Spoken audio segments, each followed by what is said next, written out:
जय हिंद साथियों, कैसे हैं आप सभी। होप करता हूं कि आप सभी ठीक होंगे, सेफ होंगे व सुरक्षित होंगे। आज की इस वीडियो में हम सभी एक बहुत ही इंटरेस्टिंग, महत्वपूर्ण और मजेदार टॉपिक के बारे में बात करने वाले हैं कि आखिर ग्लेशियर क्यों पिघल रहा है, ग्लेशियर की पिघलने के कारण क्या क्या है और ग्लेशियर की पिघलने के परिणाम क्या क्या होंगे। इन्हीं के बारे में थोड़ा सा आज हम सभी बात कर लेते हैं कि क्या है, क्या नहीं है, क्या है, क्या नहीं है। देखिए ध्यान से, सबसे पहले मैंने छोटा सा ग्लोब बनाने का प्रयास किया है। मैंने बनाने का अच्छा बना कि नहीं बना, आप लोग कमेंट सेक्शन में बताइएगा। ये आपका इक्वेटर है, ये आपका ट्रॉपिक ऑफ कैंसर है जिसपे सूर्य चलता है। इसमें आपका इंडिया जो है वो यहाँ पर है, आपका इंडिया जो है यहाँ पर ऐसे करके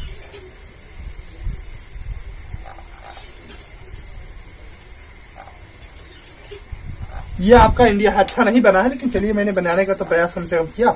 ये आपका इंडिया है। उसके बाद में यहाँ पर आपका पड़ता है अमेरिका इधर के नीचे, और इसके ऊपर आपका पड़ता है कनाडा। क्या पड़ता है? कनाडा। इस पूरे ग्लोब के उस पार, पूरा गोल तो है, गोल इसके उस पार आपका पड़ रहा है ग्लेशियर, GLACIER, ग्लेशियर। और ये आपका टोटल जो एरिया है, ये वाला, ये टोटल एरिया आपका समुद्र है। क्या है? समुद्र है टोटल। कहीं कोई आइलैंड होगा उसकी कोई बात नहीं कर रहा हूं, लेकिन लगभग समुद्र है टोटल एरिया। इसमें फिर क्या हुआ, ग्लेशियर आप सभी जानते हैं पूरा बर्फ से ढका हुआ, वहां पे कोई दिक्कत नहीं है।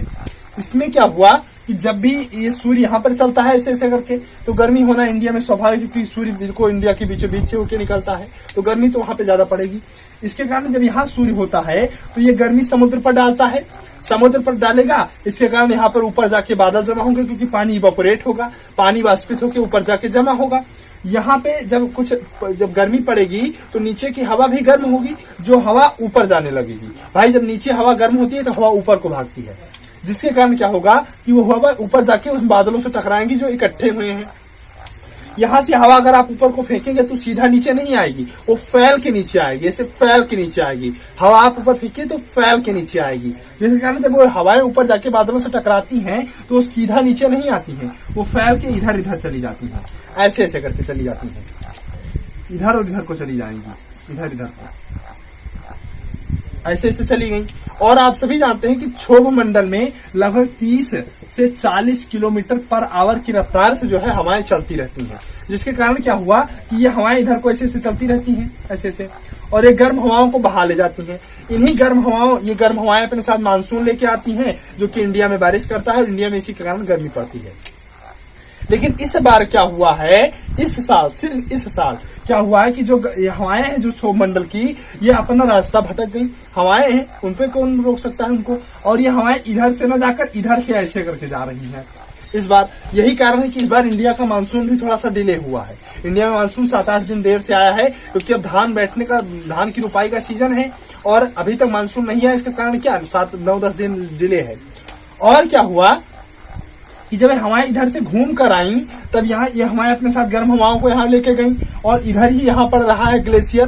तो जब ये गर्म हवाएं वहां पे जाके अपना इफेक्ट डाली, तो ग्लेशियर का पिघलना स्वाभाविक है। बिल्कुल सिंपल सी बात है, ग्लेशियर का पिघलना वहां पे स्वाभाविक है, वहां पे उसे कोई रोक नहीं सकता। तो ग्लेशियर पिघला। दूसरा कारण ग्लेशियर के पिघलने का, ग्लोबल वार्मिंग। ग्लोबल वार्मिंग क्या होती है कि जब भी सूर्य का प्रकाश कहीं नीचे आके पड़ता है, तो इस पृथ्वी जो होती है ये सूर्य के प्रकाश को मतलब वापस करती है। जब टकराती है तो सूर्य का प्रकाश वापस गया, जबकि हमारा वातावरण उसे बाहर नहीं जाने देता है, एब्जॉर्ब करके रख लेता है। इंसान भी कुछ गैसें छोड़ते हैं जो वातावरण में बने रह जाते हैं, जिसके कारण डे बाय डे, दिन प्रतिदिन हमारे पृथ्वी की गर्मी जो है बढ़ रही है, टेम्परेचर इंक्रीज होता जा रहा है। ग्लोबल वार्मिंग, जिसके कारण भाई ग्लेशियर पर भी उसका इफेक्ट जरूर देखने को आप लोगों को मिलेगा।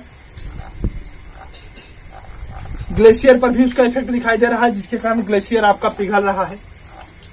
ग्लोबल वार्मिंग पहला रीजन हुआ ग्लेशियर के पिघलने का। दूसरा रीजन ये हवाएं, गर्म हवाएं वहां पहुंची हैं, इसके कारण पिघला।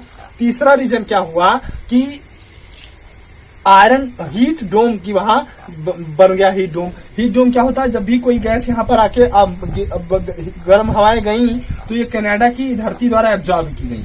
एब्जॉर्ब करने के बाद ये गैसें दोबारा वापस उधर छोड़ी जाती हैं। जब ये गैसें वापस छोड़ी गई तो ये बाहर तो जाने पाएंगी नहीं, जिसके कारण ये हीट डोम बना लेती हैं। इसका प्रभाव लगभग 8 से 9 दिन रहता है। 8 से 9 दिन हीट डोम का प्रभाव रहेगा, जिसके कारण हीट पूरा ऐसे बन जाता है हीट डोम के टाइप में।